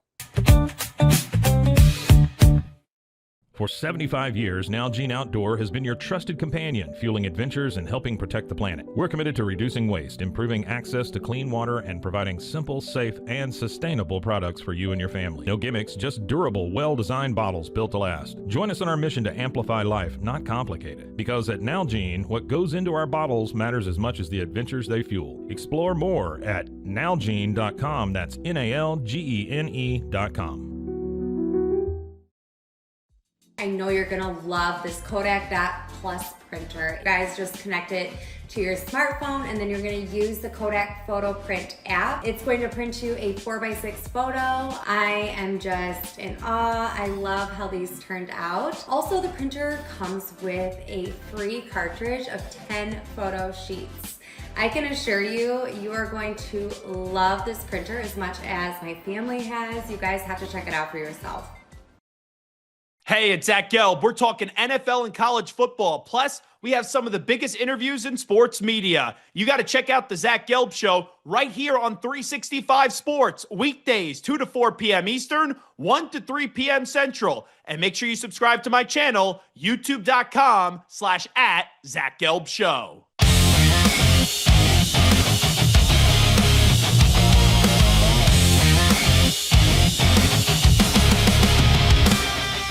Alrighty, sports fans, welcome back. It's the Down and Dirty. Scott Mitchell, thank you for joining the show. Thank you for being a part of our day. Of course, so we move right along, and we're jumping into our NFL news of notes. There's always noteworthy things happening in the NFL, and we want to bring it to you as we always do. So there's a couple of things I thought were significant. Really, I think one of the biggest moves was Trent McDuffie from the Kansas City Chiefs for a first rounder was actually traded to the Rams from the Chiefs. He was their best player, and I mean this is a big deal. Martin, any thoughts about Trent McDuffie going off to the Los Angeles Rams? Yeah, this is big for the Rams. This is putting them in a position that they want to win now. Obviously, they know there's only maybe this year, and maybe if they have convinced Matt Stafford to come back, maybe another year. So 2 more years of this, Matt Stafford window that they have with this team. And Trent McDuffie, this trade feels like when they traded for Jalen Ramsey and got him from the Jacksonville Jaguars. So they're going in on this one. It is reported that it's their late first-round pick. They had 2 first-round picks going into this upcoming NFL draft because the Atlanta Falcons traded their first round pick to the LA Rams for I forget his name. It was their head coach previously. It'll come back to me, but because of that, the Rams traded their pick to the Kansas City Chiefs that they got in the draft order. So Trent McDuffie is a very solid corner. He's one of the very best. He was on this Kansas City Chiefs team for 2 Super Bowls, so he's a very solid corner. He's one of the top best. This is going to be a all-in push by the Rams and by the Chiefs. This is the fact that they want to create some cap space and try to get back into positivity to rebuild and retool their team. I trust the Chiefs when it comes to drafting and developing players. Trent McDuffie was one of those players. So this is a solid pick for both teams. We'll see what the Chiefs do with 2 first-round picks in this upcoming draft. Yeah, and in a lot of ways, defensive backs can make a significant impact on a team. Get the right guy. A lot of them could come in and play. I shouldn't say a lot, but a number of them come in and play early and have an impact on their team. It certainly was shocking. Patrick Mahomes was. I think he made a comment on X, and he's like, "Wow, this is kind of a shock." And part of it is Trent McDuffie's on the end of his rookie deal, and so they know it's really that question mark. And I think you ask it from across the board. When you get to the end of that, do we want, are we committed to this guy long term? And that just wasn't the case for the Kansas City Chiefs, and they just felt like we would use our picks, our money in different places in different ways, and it forced you to make those tough decisions. So I think that was probably the most shocking thing. Another shocking one for me was Stephon Diggs out after 1 season with the Patriots. He's apparently the Patriots are going to release him, and I don't know. It seems like a bit of a surprise to me why they do it, because Stephon Diggs is clearly a talent, but it's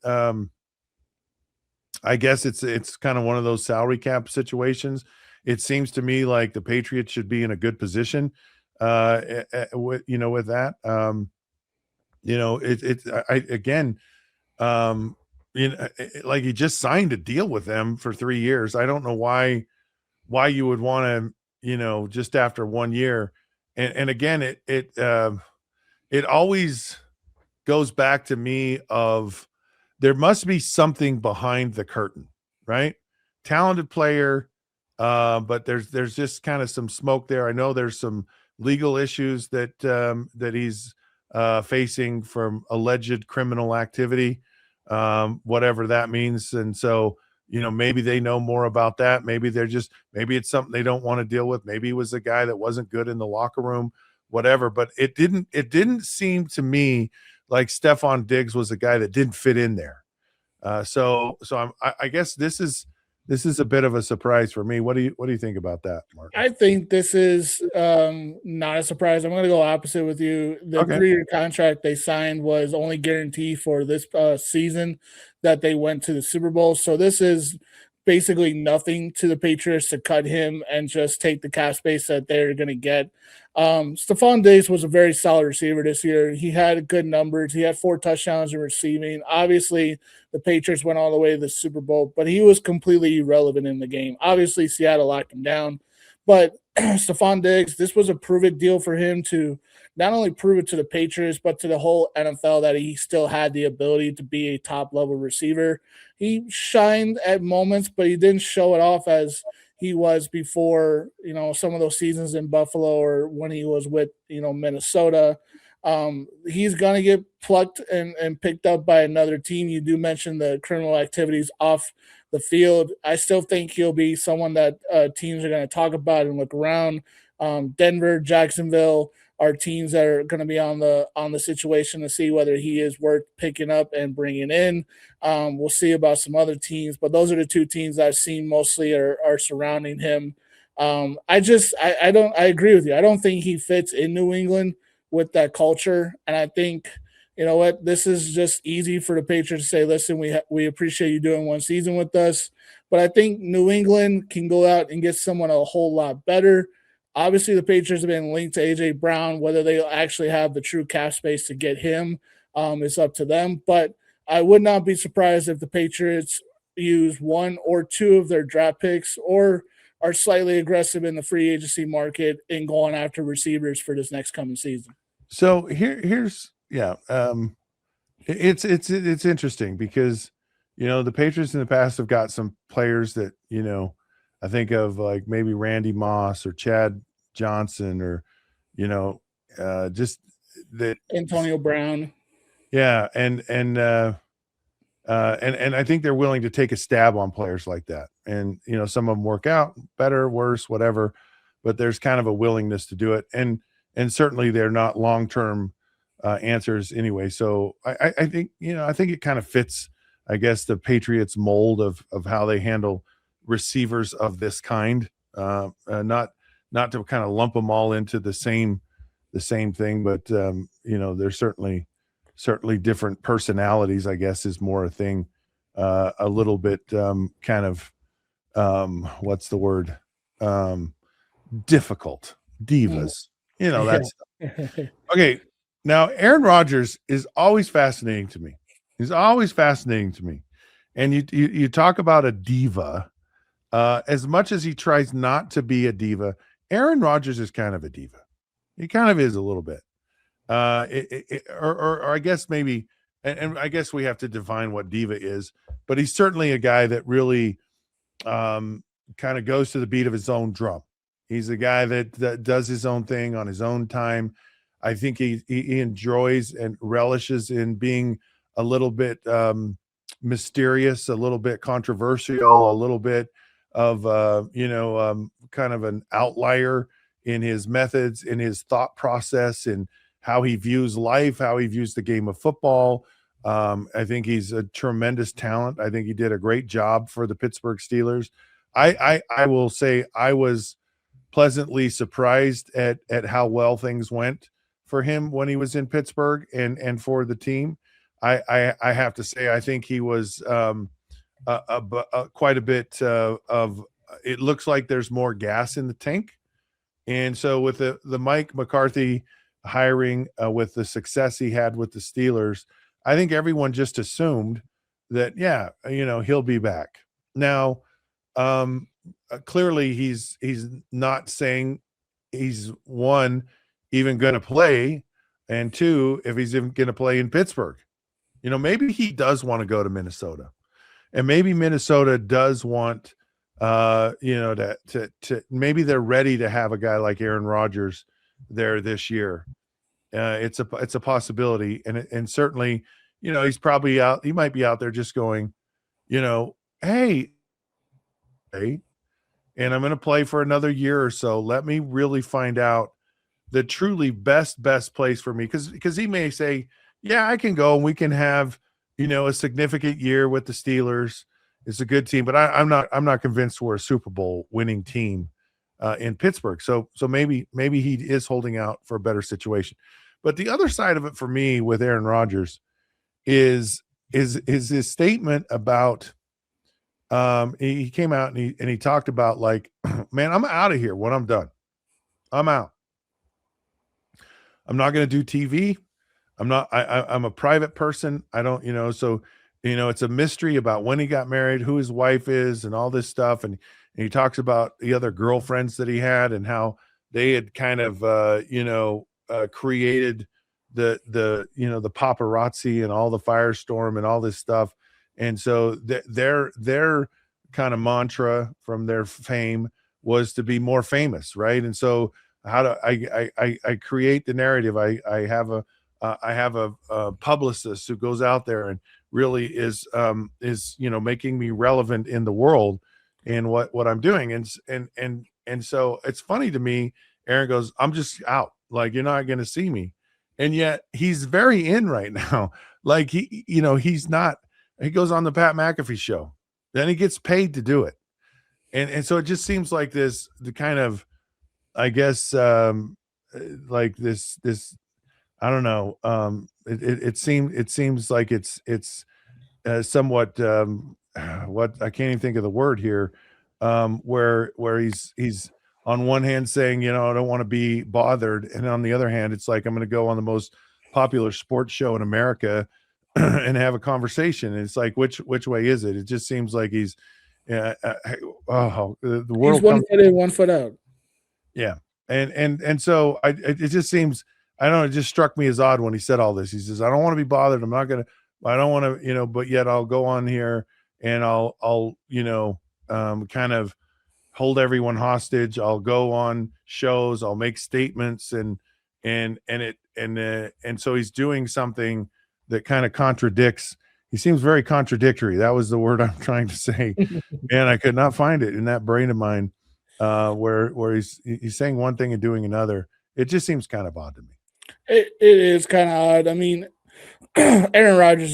He's been doing this since Green Bay. I mean, he got Mike McCarthy fired in Green Bay. He didn't like Matt LaFleur in Green Bay. He threw a bunch of fits. He goes to New York. He tears his, Achilles in a few snaps. He doesn't like New York. He wants out. Got Robert Saleh fired.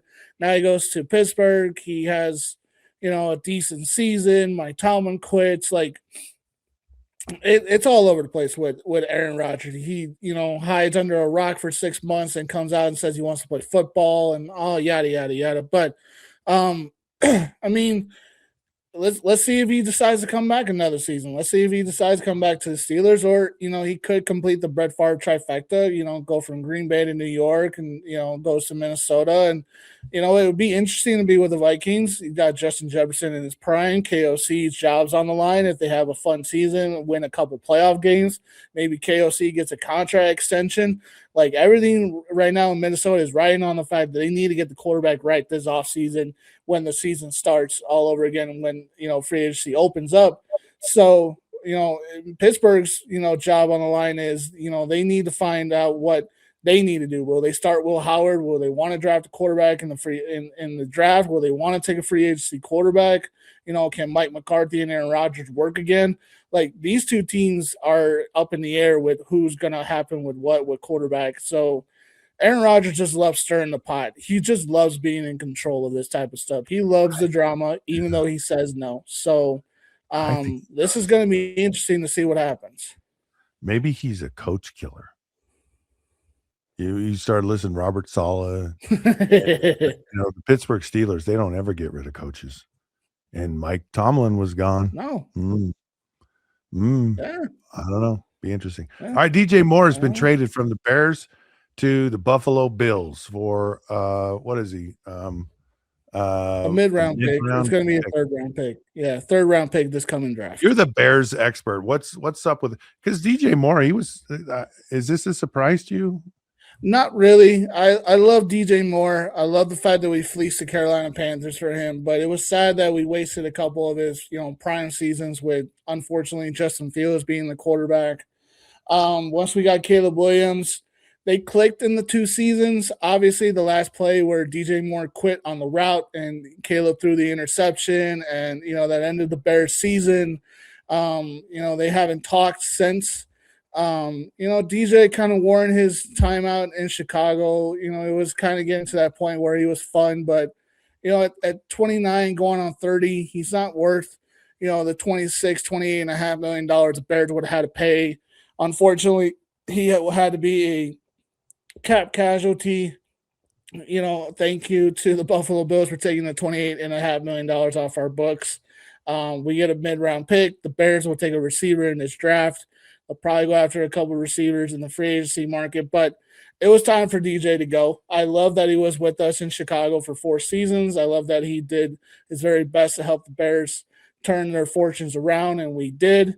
I'm happy that he got, finally a chance to play in the playoffs and got a playoff win under his belt, something he never had when he was with Carolina in the early part of Chicago. So it's unfortunate, but it's time for DJ to move on.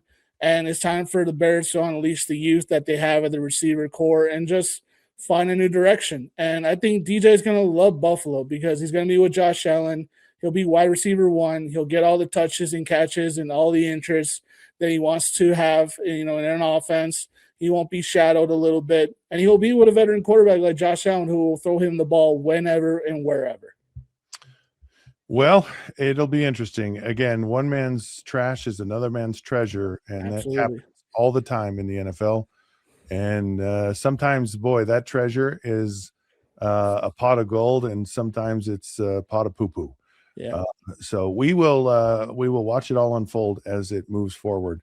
And I love how all these people make moves, and man, they want to look smart when they do it. Like, I did it right, I got it. So we'll see if that's one of them. All right, Myles Garrett. We're gonna take a break, but when we come back, Myles Garrett got his 9th speeding ticket. We'll talk about speeding tickets because I have something to say about that.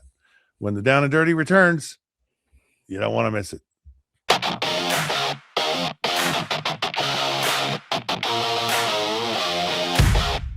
Hi, my name is Mike Lacey. I'm with Beyond the Game, a new podcast to the Rogue Media Network. Just when you thought you'd had a little bit too much about BYU, here we are to provide you even a little bit more. I, as part of the BYU group, am grateful that we're part of the Big 12 and really grateful that we're part of the Rogue Media Network. Thank you. Circulon C1 Series Clad with Scratch Defense Non-Stick. The luxury and confidence of premium clad stainless steel meets Scratch Defense Extreme Non-Stick that won't scratch, ever. With an ultra-thick aluminum core for high-performance heating. Maximize cooking, minimize cleaning. Discover the unmatched durability and elegance of clad stainless steel. Scratch-free, worry-free, forever.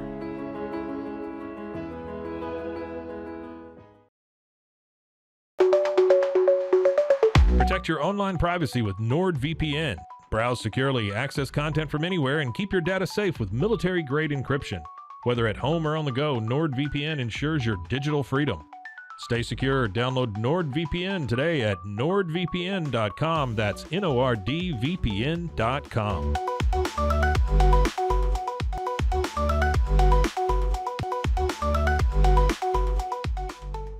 Are you looking for top-shelf sports talk about the West Virginia Mountaineers, where you can get objective analysis, but with the passion of a fan? Well, look no further than right here at Couz's Corner. I am Justin Couz Walker, the host of Couz's Corner, and you can find my show on demand over at YouTube. Most shows are uploaded by 5 p.m. Eastern Time. You can also check out my live post-game reaction shows. My special guest interviews, you can find it all on YouTube at Kuz's Corner. Go check it out.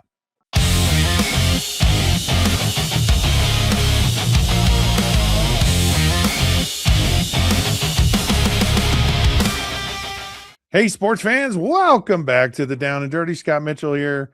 Oh, man, having a fun day today. Hope you are enjoying the show. Just some crazy things that are always going on in sports, and we love to give you the down and dirty of all of those crazy things. And hopefully you enjoy. If you do, like, subscribe, do all that fun stuff. So thank you. All right, Miles Garrett. Martin asked me, he says, you ever get a speeding ticket? I'm like, oh, yeah, I got a speeding ticket. I got a lot of speeding tickets in my life, and I got away with a lot of speeding tickets in my life. And I have what's the word? I have a strategy. I actually have a strategy of how to get, and I've actually interviewed highway patrolmen and just kind of the whole, but here's a strategy. And I'm going to tell you a story, man. It's going to blow you away in a minute. But so Miles Garrett, he gets 9 speeding tickets. Yeah, he has a lead foot. I think all professional athletes have a lead foot. I think it goes back to the conversation I was having with Jim Fannin. Like your body is just trained to think of things and react to things quickly. It's almost like you feel like you're in the right lane going 45 miles an hour if you're driving normally on a freeway. Your mind is just sped up. It's like when you play professional football and you go watch college football and you're like, this is so slow. Or you're in college and you go back to high school and you're like, this is so slow. This game is like, man, why aren't they playing faster? Why aren't they doing it? Why don't you? And so your brain is trained to, and I'm not saying it's right or wrong. I'm just saying I think it's why so many athletes get speeding tickets, along with the fact that they buy very fast cars. Of course, Herman Moore yesterday says, yeah, I got a Lamborghini. And how can you, like, it's almost a crime to the car of the Lamborghini to go, yeah, you can't, you can only drive 65 and that's it. And it's like 65 is second gear in a Lamborghini. Like that car is just begging. He's crying. The car is crying. Please drive faster. Please do something. Please, please, please, please, please. So, so the fact that faster cars, faster reaction time just spells disaster. And on top of it, a young man, right? For whatever reason, young men have lead feet. And in fact, insurance bears that out because like it's so much more expensive for a young man under 25 years of age that your premiums just right, wrong, or indifferent, they're high. And I've been on the recipient end of speeding tickets, more than my share. And it's been a long time since I've gotten a speeding ticket. But I will give you some information about how I think you get out of speeding tickets. Now, I have had the situation where where they go, you hand them your license, right? And they go, oh yeah, I know who you are. And so they go, I can't give you a ticket. I'm the biggest Lions fan in the world. Can't do it. So off you go. Now, then you hand the license to another, and the dude goes, dude, I'm giving you to maximum extent. Cause you know what? I bet on you and I hate you and I hate the line and I hate professional athletes and you guys get away. You're not getting away with anything with me. And so I've lived both sides of that as a professional athlete. And by the way, one of the weirdest things that happens to you in your life as someone who's recognizable is that you get recognized. It's a weird thing. In fact, one of the weirdest experiences I had of being recognized was I was in Belize and I'd gone there to go fishing, and I was retired from the NFL. I was probably 5 or 6 years retired from the NFL, and I'm going through customs in Belize, and there are 2 lines to go through customs, and I'm with 3 other guys, and I was the first one to get my luggage, and I'm the first one in the line to go through customs. And they got in the other line, and they're 5 or 6 people behind me. And so I'm in line, and this guy starts peppering me with all these questions, like, "Why are you here?" And I give him the answer, and he'd pause, and he'd look at my passport, and he'd look at me, and I go, "Man, I'm going to a third world country jail, prison." And in the meantime, my friends who are way behind me in the other line, they just zip through, but they looked at him, stamp, boom, they're through. And I'm having like this third degree interrogation. They're ready to waterboard me to go to Belize to go fishing. And I'm starting to panic and freak out. Finally, the guy looks and he goes, "Oh, Detroit Lions quarterback." And I go, "That's what this is all about." And he goes, "Yeah, I was trying to figure out who you were." He goes, "You're just kind of throwing me off because your first name's William and your middle name's Scott." And I'm like, "Oh." And I go, how do you know me? Like, I'm in Belize. You're Belizean.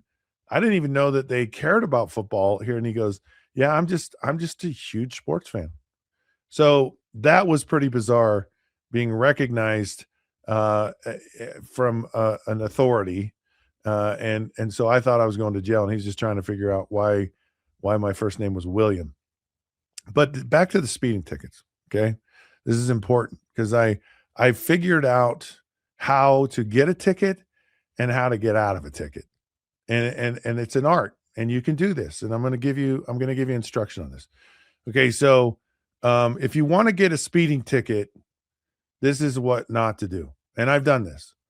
So I got pulled over, and the guy goes, "Do you know why I pulled you over?" And I said, "No, I really don't." And he says, "Well, you were speeding." I go, "Did you get me on radar? Like, can I see the radar?" Like there were cars in front of me. Like they were going faster than I was, or they were going like if they're, because he said, "Well, the car in front of you was doing 85 and you were doing 89." And I go, "Yeah, but if I'm going 89 and he's doing 85, I'm going to run into him. So I'm going to have to stop and slow down." It's like, why are you giving me the ticket? And the point is if you start to like negotiate, or you start to, because we all want to be like Perry Mason, or we want to be this, well, I'm gonna prove to you that you did not catch me speeding, which I've really convinced myself that I was going to try to do. In fact, I went to court. So I got a speeding ticket, and I went to court, and you're in this like kind of group herd setting, right? You go to court, and they bring the first person up there, and it's all vocal and verbal, and they kind of coach you before you actually court starts, and all they want you to do is just plead, and if you plead, it doesn't go on your record and all this stuff, and you just pay the fine. Like, they just want people to pay the fine, do all this stuff. But if you go to trial, it's like, all right, we're going to go. And so nobody in the room does it, and including me. I went there. I'm like, no, I can prove that this is inaccurate, and I was not speeding. And the reality was I was speeding, but I was going to try to talk my way out of it. And so I went there. And so the point is, don't try to become Perry Mason. Don't ask questions. Don't get belligerent. You're going to get a ticket every freaking time. Okay. Every time you're going to get a ticket. So here's how you go and you don't get a speeding ticket. They go, "Could I have your proof of insurance, your registration, and your license?" Right. And so you actually are very contrite, and you don't even really say anything. You're almost like nervous. It's like, "Oh yeah, here's my license." And you're like, "Hang on just a second." And just like, "Oh man, I know I got my insurance here somewhere." And you start looking through everything, and I go, "I know I have it. I've got it." And they go, well, why are you going so fast? I go, "I'm sorry." I go, "I just, I was trying to get to this, and I got kind of lost, and I got, a little, I just kind of going with the flow of traffic. Hang on, I'm really sorry, and when you're kind of disheveled, and I've done this twice, and I've done it on purpose twice, just so you know. And it's worked both times. And they're like, "Here's your license. Just kind of slow down, would you?" And it's like, "Oh," and you're just, "Yeah, sure. Thank you so much." "Yeah, sure." All this stuff. Okay. So that's how you get out of a ticket. Now, and that's a speeding ticket. So I will tell you of an experience I had not that long ago that I, to this day, I want to just shake this guy's hand. Like, he's a highway patrolman from the state of Utah.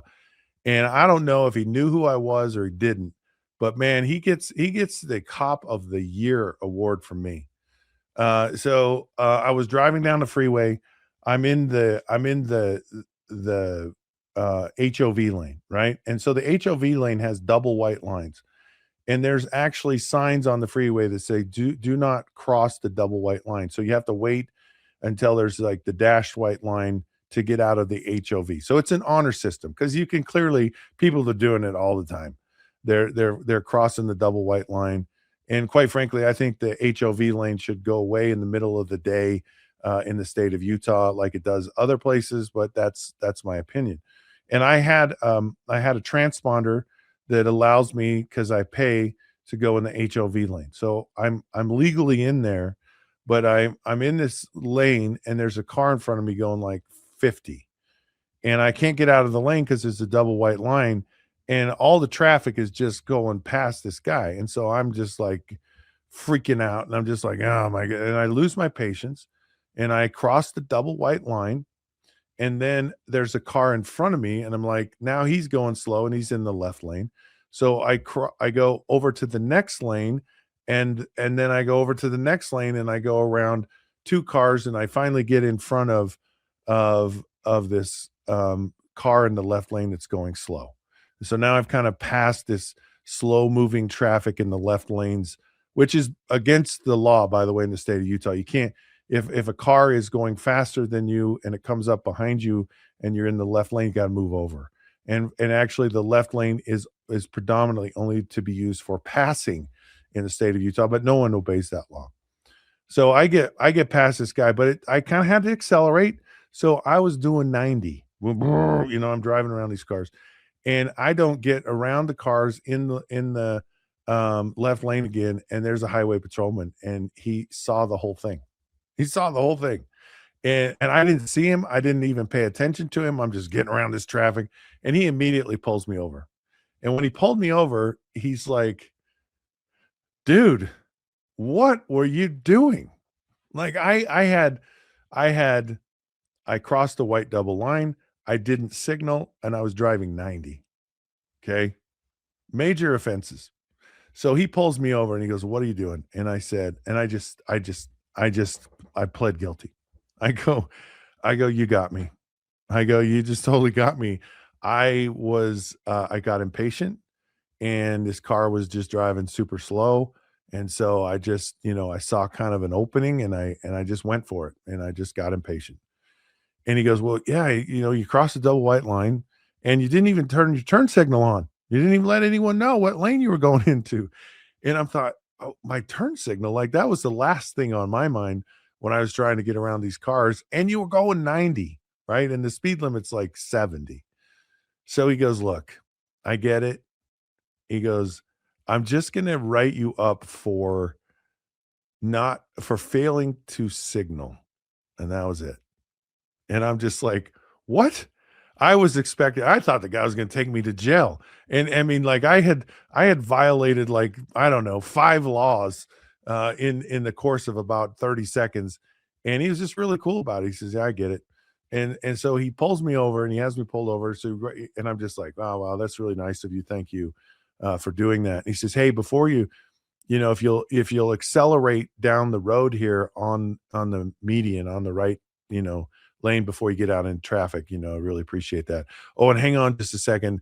There's some debris up here. Let me clear it off of the freeway. So he goes forward on the freeway. He's clearing off debris so I can have a nice path to ride on the median before I get back on the freeway. Couldn't have been nicer. Was just so understanding. And I'm just like, what in the world? Like, and I just said, I'm guilty. He says, you got me. I guess it was just my honesty about the situation. I don't know. I have no idea. He gave no indication that he knew who I was, nothing. And I'm just like, wow, I got away with one there. And then I asked a highway patrolman one time, I go, do you ever not give someone a ticket? And he goes, the only time I've not given someone a ticket is when they said, I got to go to the bathroom. And that's the only time. And so, and he goes, well, did you follow him home? And he goes, no. He's just like, it was number 2. And just like, yeah. And so other than that, you're getting the ticket. All right. I hope you guys learned your driving lessons today. Be nice to your fellow officers out there. Be kind, drive safely, and drive the speed limit. And don't drive like me. Don't do what I say or do what I do, whatever. Don't be me, and you'll be fine and happy in your life. I hope you have a great day. Thank you for tuning in. This has been the Down and Dirty. Thank you so much, Miles. Thanks, Miles Garrett, for driving fast. Thank you, Martin. Thank you, Zach. Appreciate you guys. Have a great day, everyone. Until then, we'll see you then.